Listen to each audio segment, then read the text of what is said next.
Bakit kaya sa lahat ng nang-busted sa akin di ko naging close, pero kaibigan ko sila dati?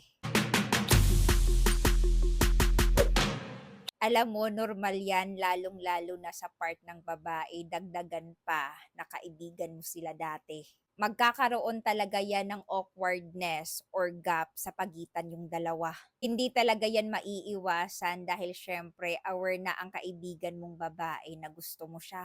And one of the reason why na ayaw maging close ng babaeng nang busted sa'yo dahil ayaw niyang mag-assume ka or ma-misinterpret mo ang pakikitungo niya sa'yo. In short, ayaw kanya bigyan ng false hope. At para sa akin, mas mabuting hindi mo naging close ang mga babaeng nang busted sa'yo para mas mabilis kang makamove on. Kahit pa kaibigan mo siya, the fact na may gusto ka sa kanya, hindi mo talaga maiiwasang umasa. Hindi ko sinasabing maging bitter ka